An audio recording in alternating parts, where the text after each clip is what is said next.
Et salut tout le monde, c'est Notech, j'espère que vous allez bien car aujourd'hui dans cette vidéo on va tout simplement parler PC de stream. Je vais vous présenter des configurations qui sont faites pour la partie stream. Alors ça reste des PC gamers classiques, mais cependant on va pouvoir avoir certaines différences, certaines choses où on va pas négliger pour pouvoir justement streamer. Si vous êtes sur cette vidéo, je suppose que vous cherchez une configuration, j'allais dire idéale pour pouvoir stream. Moi personnellement aujourd'hui, avec mon retour d'expérience et surtout avec la partie connaissance, c'est vrai que je vais plutôt vous proposer une configuration qui soit d'une évolutive, qui soit surtout multitâche, qui vous permettent de pouvoir jouer classiquement à tous les jeux en off, mais aussi de pouvoir streamer directement et à pouvoir finalement ne pas être limité dans votre usage. Donc c'est aussi pour ça que d'un point de vue budget, j'attaque dans le vif du sujet, mais on va clairement être aux alentours des 1500 €. On va pouvoir baisser, on va pouvoir varier à une cinquantaine d'euros près, au-dessus ou en dessous, en fonction des composants, en fonction de la qualité. Mais malheureusement, pour moi, je considère que ce budget-là est le budget assez idéal finalement pour pouvoir avoir une configuration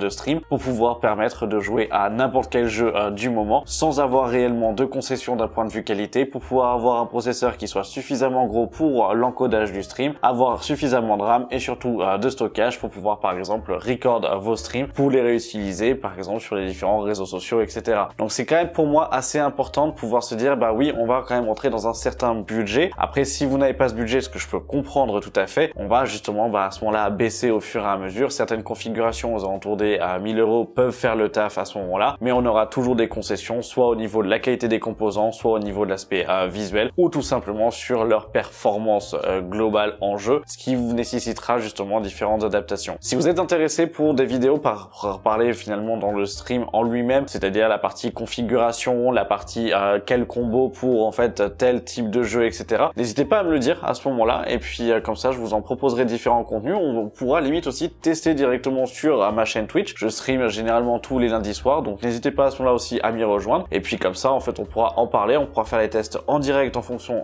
des composants et voir ce qui est le mieux et étudier à chacun des cas au cas par cas. Bref, je pense que j'avais déjà trop dit. On va directement attaquer avec la première configuration, ou en tout cas le premier exemple. Si vous aimez ce type de vidéo, bah vous savez quoi faire à ce moment-là, en mettant le pouce bleu, en vous abonnant, en activant la cloche de notification pour être au courant de toutes les prochaines vidéos. Et puis bah du coup, on attaque dans le vif du sujet. C'est parti. Donc on attaque avec le choix du processeur. Alors là, ce processeur-là est en promotion à l'heure actuelle. On va viser de façon générale des processeurs qui sont quand même assez performants, qui vont être performants dans le multitâche, qui vont être aussi performants en gaming. Bien évidemment qu'en fonction du type de jeu que vous allez streamer et en fonction de la définition sur laquelle vous allez jouer, vous allez plus ou moins bouffer de ressources finalement sur votre processeur. Le stream en mangeant aussi directement une partie. C'est pour ça qu'on va essayer un petit peu finalement d'oublier toute la partie i3, surtout pour un budget aux alentours des 1500 €. On va plutôt se concentrer sur des i5 de 13e et 14e gen, des Ryzen 5 par exemple avec le 7600X qui va être finalement moins cher que ce dernier, ou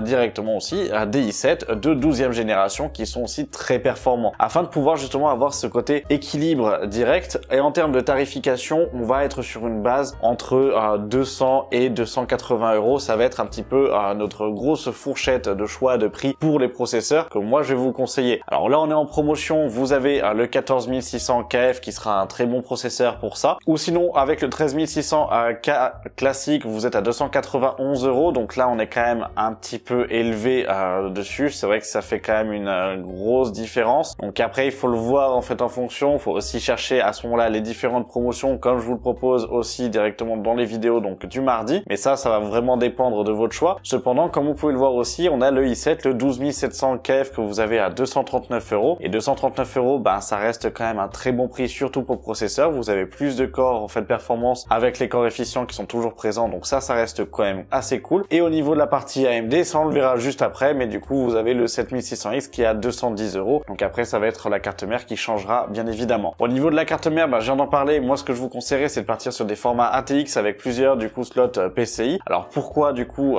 partir sur ce type de carte là, et on verra pour la carte AMD ça sera différent, mais simplement parce que en fonction de ce que vous allez utiliser comme équipement aussi autour dans votre setup, vous allez avoir possiblement besoin d'ajouter des cartes additionnelles, mais surtout des cartes d'acquisition. Alors vous en avez qui sont en externe, qui vont se brancher directement en USB. Cependant moi c'est pas les solutions que je vais vous conseiller directement, parce que généralement elles sont quand même assez chères et elles sont quand même limitées pour les 3 quarts qu'on peut retrouver sur le marché, et des fois vous avez une petite latence qui est quand même pas réellement agréable, notamment après si vous souhaitez faire du montage vidéo où vous allez avoir des fois des petits décalages de son et perdre du temps à recaler votre son. Voilà, ça se fait en fait aussi. Mais sinon, dans le côté carte d'acquisition, vous avez le côté carte d'acquisition interne, et notamment par exemple de chez Avermedia, et moi ça va être les produits que je vais vous conseiller, où là justement vous pouvez récupérer donc le flux d'un autre PC, le flux d'une console si vous le souhaitez, ou d'une console et d'une caméra. Parce que oui, si vous utilisez une caméra en USB à ce moment-là, bah, vous n'avez pas besoin d'avoir de carte d'acquisition pour votre tête. Par contre, si vous jouez sur console et que vous souhaitez streamer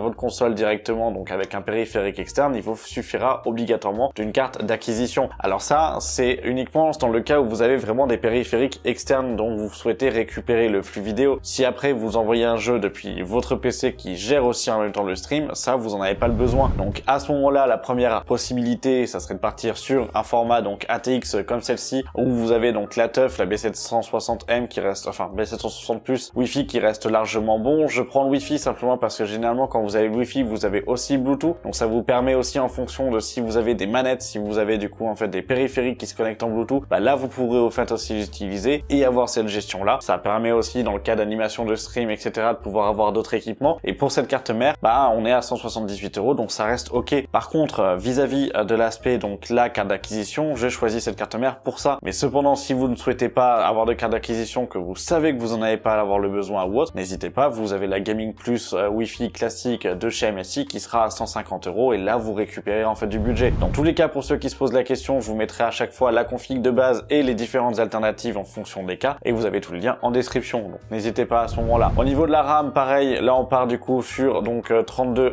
Go directement. Pourquoi pas 16? Ben parce que là on est en DDR5, donc au moins en fait on peut en profiter. 16 Go, ça sera vraiment le strict minimum pour pouvoir streamer et jouer en même temps. 32 c'est pour pouvoir être correct, et 64 c'est pour être très large. Donc là moi je vous conseillerais quand même de partir sur du 32 Go. On est sur la DDR5, on est tranquille. En termes de prix, on est à 130 € pour avoir du RGB. Il faut aussi que l'esthétique de cette machine là en fait nous plaise, hein. Ça reste quand même aussi un budget, donc on peut aussi essayer de se faire plaisir. Donc c'est pour ça que je vous conseillerais à ce moment-là ce type de RAM là. Au niveau de la partie alimentation, on va avoir besoin de 850 watts directement. Je suis parti sur une MSI, donc la 850 GL, vous la connaissez. On est en promotion à l'heure actuelle à 109 €, mais c'est vrai que bah, ça reste une très bonne alimentation. On n'aura pas besoin de plus de 850 watts. Vous le verrez plus tard avec la partie carte graphique. Pour la partie système de refroidissement, j'ai grignoté un peu le budget pour pouvoir justement garder un maximum pour la carte graphique. On est sur le Thermalright Frozen Node, donc 240, très bon water cooling. Je vous l'ai présenté sur la chaîne principale. Il a de bonnes performances et en termes de rapport qualité-prix, ça restera l'un des meilleurs. On est à 57,90 €, donc pourquoi pas. Au niveau de la partie stockage cette fois-ci, et là ça va être quand même assez particulier, c'est qu'au niveau du stockage, je suis parti sur un Crucial P3 Plus d'1 Tera. Et pourquoi j'ai pris la version Plus? Pour pouvoir avoir un taux d'écriture et de lecture supérieur. C'est pas pour avoir plus de performance en jeu, c'est quand dans le cas où vous souhaitez record justement à vos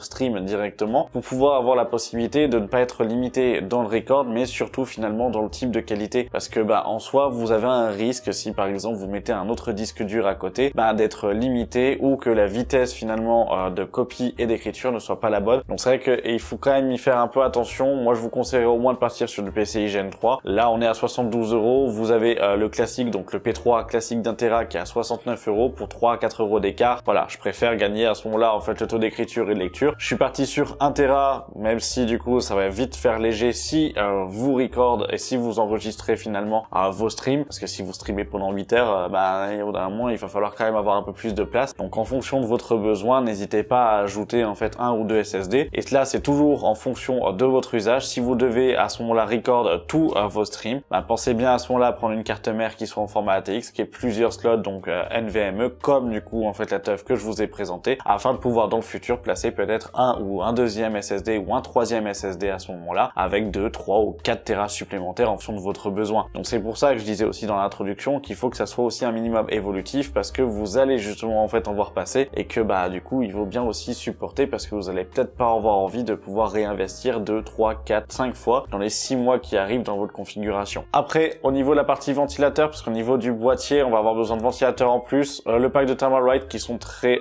bien pour la partie tarification, on est à 17 €. Vous avez du RGB, donc pour la partie visuelle, on est ok, ça y a pas de souci. Au niveau de la partie ventilateur aussi, on rajoute un hub fan pour pouvoir connecter les 3 ventilateurs, parce que vous allez avoir donc ceux du water cooling qui sont directement branchés sur la carte mère, ça pas de souci. Dans le boîtier que j'ai choisi, donc qui est le H5 Flow, que vous avez juste ici de chez NZXT, vous avez un ventilateur en sous-bassement au niveau du cache alimentation qui va cracher directement sur la carte graphique. Donc ça on va pouvoir plus ou moins gérer, donc on le connectera directement sur la carte mère, sauf que celui à l'arrière il sera aussi directement directement connectés, sauf que les deux devant, il y a plus de place au niveau de la carte mère et les câbles vont être quand même un poil courts. Donc à ce moment-là, on prend un hub directement pour pouvoir le mettre et on peut le placer dessus. Pourquoi je prends un hub plutôt que des rallonges ou juste un splitter avec une rallonge qui coûterait finalement 1 ou 2 euros moins cher? C'est juste parce que c'est 1 ou 2 euros moins cher et que je me dis qu'au moins dans l'évolution, si un jour vous passez sur un grand boîtier, vous avez quand même le hub et vous serez pas limité niveau ventilation. Voilà. Au niveau de la carte graphique, je suis parti sur une carte graphique de chez Nvidia. Alors pourquoi je suis parti sur une carte graphique d'Nvidia? Parce que je considère finalement que si vous faites du stream, c'est que vous avez aussi une volonté d'aller être sur les réseaux sociaux, donc de transformer finalement vos streams en par exemple en TikTok, en Reels ou autre à ce moment-là, et d'attaquer aussi une partie du montage vidéo. Ce qui fait que dans le côté montage vidéo, les encodeurs et la partie performance du coup d'Nvidia est supérieure à celle d'AMD vis-à-vis de l'usage de tous les jours. Vous avez une optimisation au niveau des logiciels qui est quand même plus présente côté Nvidia que en fait côté AMD. Qu'au niveau de la partie gaming de façon globale, là une 4070 Super fait largement le travail pour streamer en 1080p à tous les jeux actuels. Vous pouvez attaquer de la 2K, vous pourrez attaquer certains jeux en 4K si vous le souhaitez, mais finalement vous serez limité par la bande passante et vous serez limité parce que vous pouvez envoyer en fonction tout simplement des plateformes où vous streamez, que ce soit sur Twitch, sur YouTube ou autre. Donc globalement on reste sur la 1080p qui est quand même streamée en fait aujourd'hui, et c'est vrai que pour moi ça restera un bon choix. En termes de tarification, je trouve que ces cartes sont quand même un petit peu chères. Si vous la trouvez moins chère, si vous la trouvez à du 550, 580,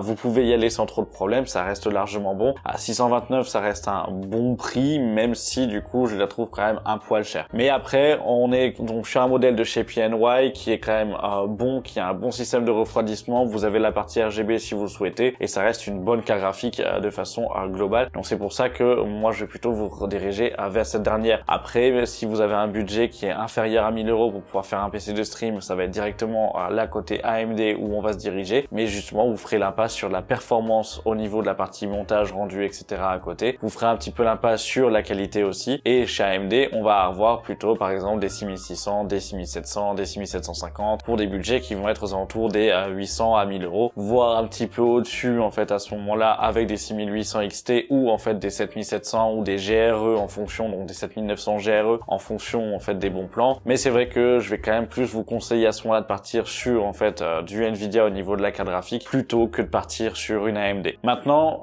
là on a vu tous les détails finalement de tous les composants en eux-mêmes. En termes de tarification globale, vous voyez qu'on est donc à 1535,96 € pour cette configuration. On a beaucoup de postes où on peut économiser si vraiment on souhaite baisser d'un point de vue budget. Le premier poste d'économie, ça va être le processeur, parce que si je mets le processeur de côté et ainsi que sa carte mère à ce moment-là, on sait qu'on va pas streamer avec une carte d'acquisition, qu'on va pas avoir besoin de ça. Et ce que je peux vous conseiller, c'est de partir directement donc sur le 7600X de chez AMD où on va être à 210 €, et à ce moment-là de partir avec donc la MSI B600 à 50, hop, avec son modèle Wi-Fi à 169 €, donc avec la Gaming Plus. Au moins vous avez deux ports NVMe dessus, vous avez du Wi-Fi, donc toujours pour avoir le côté aussi Bluetooth en fonction. On passe en dessous des 1500 € là en fait, et on passe à 1480 à 10 €. En termes de performance, le 7600 va pas être équivalent au 14600K, par contre il va être quand même avec une certaine équivalence pour la partie stream et pour la partie gaming au 13600 en fait à ce moment-là. Donc c'est vrai que ça reste quand même un bon processeur, ça restera du coup largement bon pour en fait la partie stream et vous serez tranquille. Si vous souhaitez pas partir sur AMD pour la part processeur, à ce moment-là restez peut-être chez Intel, mais si vous avez des promotions qui sont intéressantes sur le 12700K, vous pouvez partir, parce que là ça fait quand même depuis 2-3 semaines qu'il était à 203 €, là il est remonté à 240 €, mais à 203 € ça restait aussi un très bon prix. Donc il faut le prendre en compte. Vous avez aussi donc le 12400F qui était quand même aux alentours en fait des 110 €, où là vous passez quand même un gap, mais il sera quand même bon pour la partie streaming et pour des configurations à 800, 1000 €. Ça sera plutôt le type de processeur que je vais vous conseiller.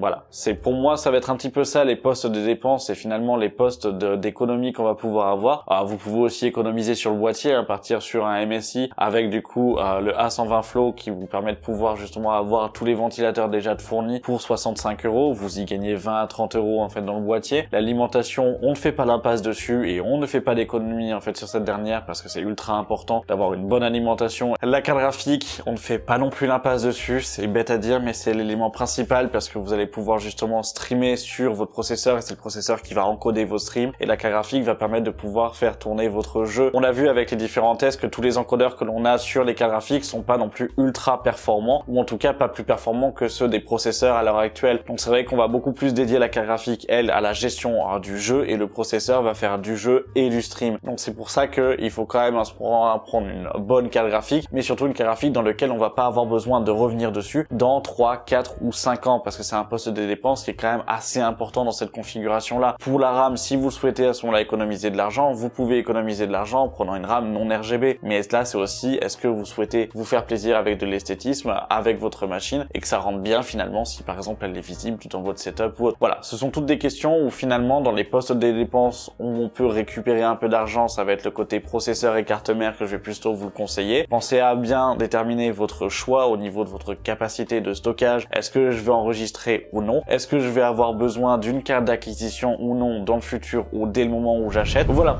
j'espère que cette vidéo vous aura plu. Ça a été quand même assez rapide. En termes d'alternatives, il n'y a pas énormément de choses. Je vous ai expliqué le pourquoi du comment dans l'introduction. C'est que je souhaitais vraiment faire une configuration qui soit classique, mais qui soit bonne et qui soit évolutive, mais qui vous permette de pouvoir tout faire sans réellement de compromis. Et pour ça, il faut aussi y mettre le budget. Donc c'est pour ça que je me suis fixé le budget aux alentours des 1500 €. Bref, je pense que j'en ai déjà trop dit. Je vous remercie d'avoir regardé la vidéo jusqu'à la fin. Si vous avez aimé cette dernière, n'hésitez pas à me le dire directement en commentaire, à mettre un pouce bleu et puis à vous abonner en activant la cloche de notification pour être au courant de toutes les prochaines vidéos. Et puis moi, je vous dis à la semaine prochaine pour une prochaine vidéo tech sur la chaîne, ou sinon à lundi sur ma chaîne Twitch. Vous avez le lien aussi en description. C'était MT. Salut!